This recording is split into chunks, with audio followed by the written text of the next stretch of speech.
नहीं जानता मेरा क्या होगा, या मेरी टीम के साथियों का क्या होगा, हम जिंदा रहेंगे या नहीं, इसकी कोई ना मुझे पता है ना मुझे परवाह है। 20 दिसंबर 2024 यानी आज से 6 दिन बाद दिल्ली में। નમસ્કાર દોસ્તો,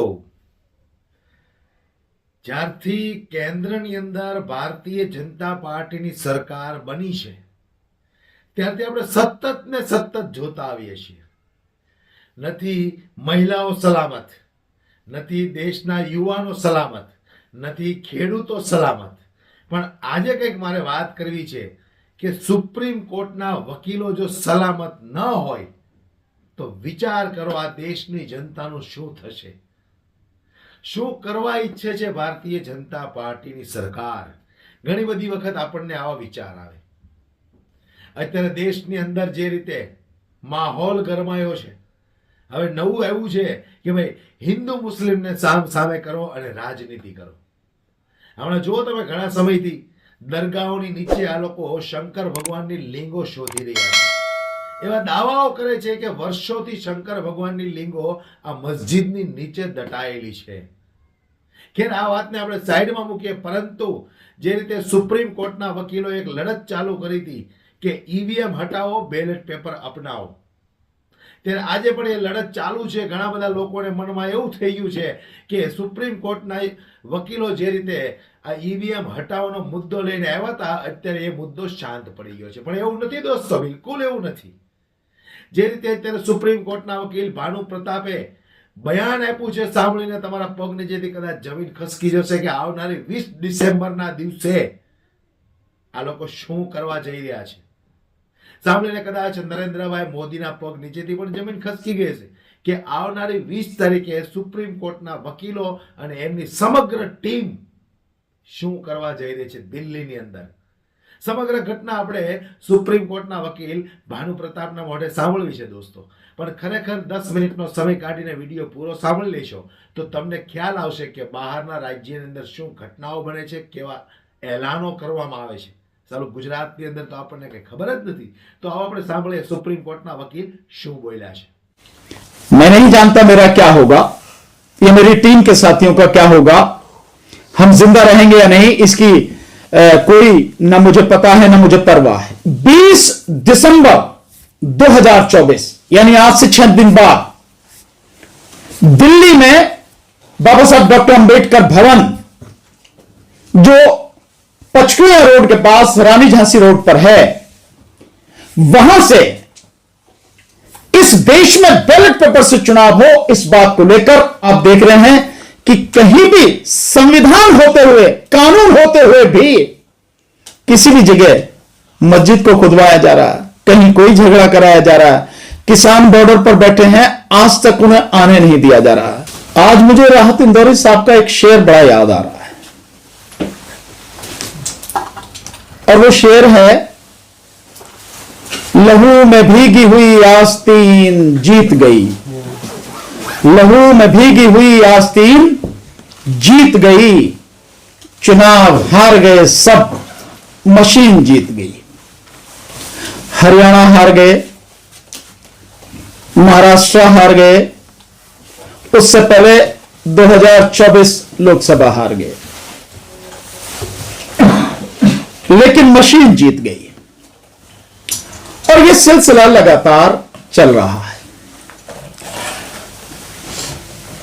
हम 2019 से इस देश में बैलेट पेपर से चुनाव हो, यह लड़ाई लगातार लड़ रहे हैं, और आप सबके माध्यम से यह आवाज देश और दुनिया के कोने कोने तक पहुंच रही है। ठीक 1 साल पहले जब हमने 10 दिसंबर 2023 को बैलेट पेपर से चुनाव हो इस देश में, यह लड़ाई जब हमने शुरू करी तो लड़ाई बहुत जबरदस्त तरीके से हुई, और 2024 के चुनाव तक आते आते वो लड़ाई एक तरह से पीक पर पहुंच गई। लेकिन सुप्रीम कोर्ट का जो जजमेंट आया अप्रैल 2024 में, चुनावों के बीच में, उससे निश्चित रूप से हल्का सा धक्का लगा। फिर चुनाव का परिणाम आया आपके सामने, और उसके बाद से लगातार जो सारी चीजें आई कि 2024 के लोकसभा चुनाव में इस देश के इलेक्शन कमीशन के माध्यम से जो वोटों की गड़बड़ी हुई, तो खुल के आया कि 4,65,46,000 से भी ज्यादा वोटों की बेईमानी हुई, बढ़ोतरी हुई। और इतना भी खुल के आया, ये सारे सबूतों के साथ सारी चीजें आई कि 542 लोकसभा सीटों पर जहां पर चुनाव हुआ, क्योंकि एक सीट सूरत वाली वो बिना चुनाव के ही घोषित की गई, तो 542 लोकसभा सीटों में से केवल 4 सीटें ऐसी थी जिन पर जितनी वोटें पड़ी उतनी ही वोटें निकली, और 362 लोकसभा सीटें ऐसी थी जिन पर जितनी वोटें पड़ी उनसे कम वोटें निकली, और 176 सीटें वो थी जिन पर जितनी वोटें पड़ी उससे ज्यादा वोटें निकली। और इस सबकी वजह से 79 सीटें यानी 79 सीटें बीजेपी जीत कर आई। ये माइनस कर दें तो बीजेपी का कहीं अता पता नहीं था, सत्ता में नहीं आ सकती थी। ये सारी चीजें सबूतों के साथ सामने आई 3 बड़ी एजेंसियों, जिनमें एडीआर, वोट फॉर डेमोक्रेसी और द वायर, इन्होंने ये सारी रिसर्च करने के बाद सारे सबूतों सहित ये सारी बातें सामने रखी, पर विपक्ष नहीं लड़ा। विपक्ष ने एक शब्द भी इस पर नहीं बोला, जबकि विपक्ष को वर्तमान सरकार को एक सेकंड भी चैन से बैठने नहीं देना था, इतना शोर मचाना था, इस तरह से लड़ाई सड़कों पर लड़नी थी, नहीं लड़े। उसके बाद हरियाणा चुनाव में इलेक्शन कमीशन ने लगभग 14 लाख वोटें बढ़ाई, जिसकी वजह से बीजेपी को 20 सीटों का फायदा हुआ। विपक्ष तब भी चुप रहा, तब भी नहीं बोला। और उसके बाद में अब महाराष्ट्र चुनाव, और महाराष्ट्र चुनाव में जिस तरह से बेईमानी और धांधली हुई है, 75,97,067 वोटें बढ़ाई गई, लगभग 76 लाख वोटें बढ़ाई गई, और इसकी वजह से कितनी सीटें बीजेपी जीत कर आई है। बड़ी मजेदार बात, बावजूद उसके भी विपक्ष अभी कुछ नहीं बोल रहा। इलेक्शन कमीशन विपक्ष के निशाने पर नहीं है। इस देश में बैलेट पेपर से चुनाव हो जाए, इसके लिए विपक्ष इकट्ठा होकर लड़ने को तैयार नहीं है, सड़क पे आने को तैयार नहीं है। इस देश में अदालतें हैं, अदालतों के आदेश चल रहे हैं, संसद में लोग बोल रहे हैं, बावजूद उसके कुछ कहीं कोई असर दिखता नहीं दे रहा। लगातार इलेक्शन कमीशन द्वारा बेईमानी, धांधली, वोटों की लूट लगातार चल रही है। यह सिलसिला आने वाले समय में मैं पूरे विश्वास के साथ कह सकता हूं कि अब बिहार में चुनाव होगा 2025 के आखिर में, 2025 के शुरू में दिल्ली में चुनाव है फरवरी में, और उसके बाद अन्य राज्यों में चुनाव होगा, और 2027 में सबसे महत्वपूर्ण राज्य आएगा उत्तर प्रदेश, उसमें चुनाव होगा, साथ में पंजाब में चुनाव होगा। अगर विपक्ष इसी तरह से चुप रहा और बोला नहीं, सड़क पर आकर लड़ा नहीं इस सरकार और इलेक्शन कमीशन के खिलाफ, और बैलेट पेपर से चुनाव की मांग को लेकर उसने जन आंदोलन नहीं बनाया, तो 2027 में वो हाल होगा उत्तर प्रदेश में जो आज आपने महाराष्ट्र में देखा है। ये कुछ नहीं, इससे भी बुरा हाल होगा, विपक्ष का पूरी तरह से सफाया होगा, अगर कोई गलतफहमी में है तो। इन सारी चीजों को देखते हुए हमने डिसाइड किया है, हमारी पूरी टीम ने डिसाइड किया है, हम लोगों ने, कि 20 दिसंबर 2024 यानी आज से 6 दिन बाद दिल्ली में बाबा साहब डॉक्टर अंबेडकर भवन जो पचकुया रोड के पास रानी झांसी रोड पर है, वहां से इस देश में बैलेट पेपर से चुनाव हो, इस बात को लेकर, मशीनों का पूरी तरह से खात्मा हो, इस बात को लेकर, इस लड़ाई को निर्णायक लड़ाई के रूप में लेकर हम लोग दिल्ली से पहले फेज में संघर्ष की शुरुआत कर रहे हैं, पैदल यात्रा की शुरुआत कर रहे हैं। यह पहला फेज जो होगा यह 20 तारीख से शुरू होगा और यह 4 तारीख तक चलेगा।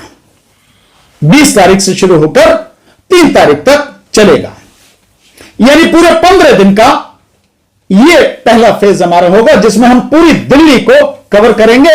पैदल यात्रा से हम इसको कवर करेंगे और ये जो यात्रा होगी, इस यात्रा का नाम जो होगा वो नाम होगा न्याय, अधिकार और कर्तव्य यात्रा। इस नाम से यह यात्रा शुरू होगी और 20 दिसंबर 2024 अंबेडकर भवन रानी झांसी रोड से सुबह 10 बजे हम सब लोग इकट्ठा होंगे और 11 बजे वहां से शुरू होगी। वहां से चल के हम लोग पचकुया रोड पर जो वाल्मीकि मंदिर है पहले वहां जाएंगे, देन उसके बाद पहाड़गंज होते हुए वहां से पहाड़ी धीरज से निकलते हुए बड़ा हिंदुराव होते हुए आगे जाएंगे। ये पूरा रूट आपको जो अगली हमारी प्रेस कॉन्फ्रेंस होगी उसमें डिटेल में आपको हम ये पूरा रूट देंगे कि किस दिन कहां से कहां तक होगी, किस दिन कहां से कहां तक होगी। और ये यात्रा हर दिन हम 20 से 25 किलोमीटर कवर करेंगे, लगभग 4 से 5 विधानसभाएं कवर करेंगे।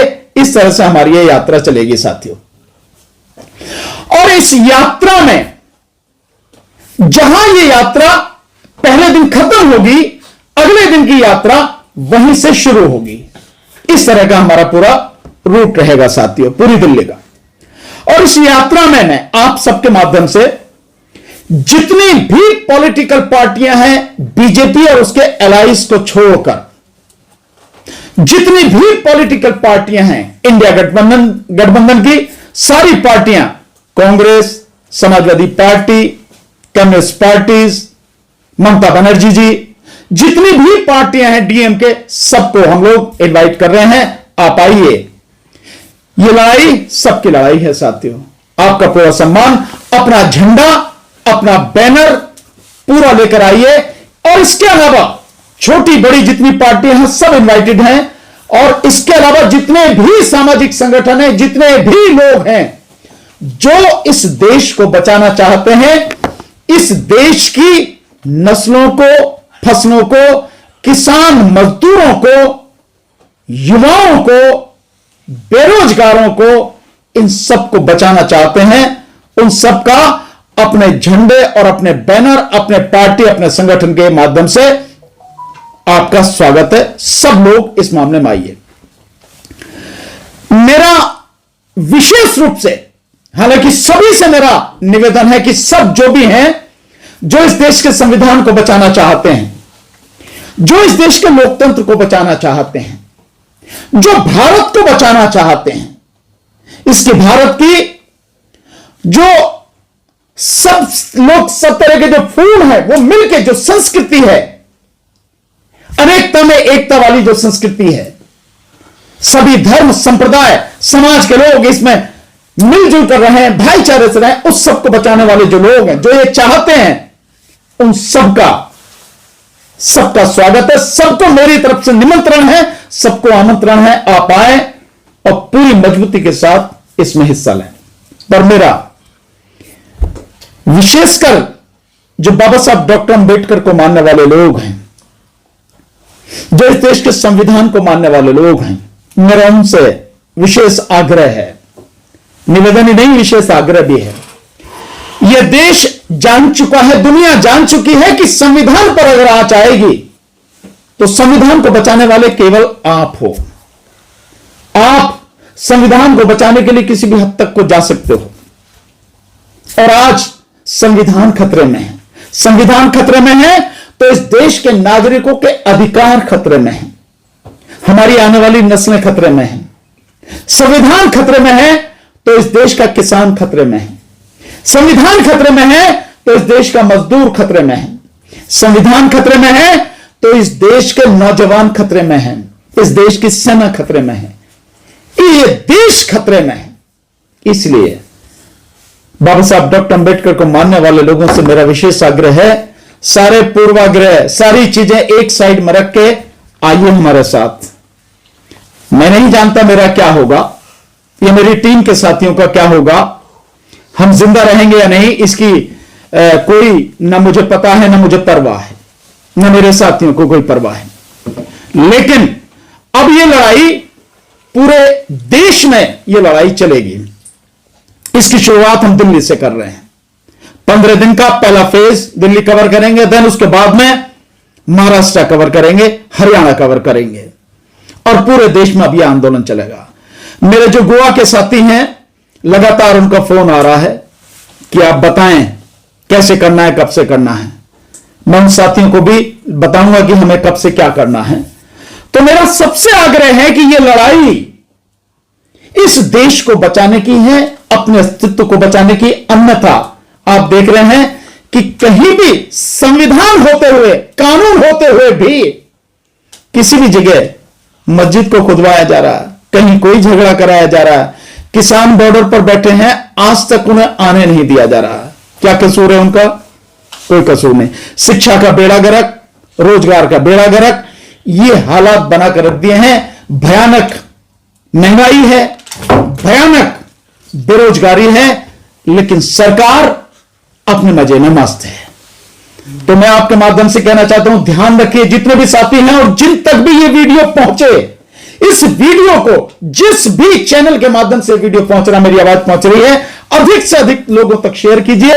और जिस दिन भी आपको सूट करे, ये मैं नहीं कह रहा कि आपको 20 तारीख को आना, हो सकता है किसी को 21 तारीख का दिन सूट करे, किसी को 22 तारीख सूट करे, किसी को 23, किसी को 24, जिसको जो दिन सूट करे वो वहां इस लड़ाई को, इस आंदोलन को ज्वाइन करे।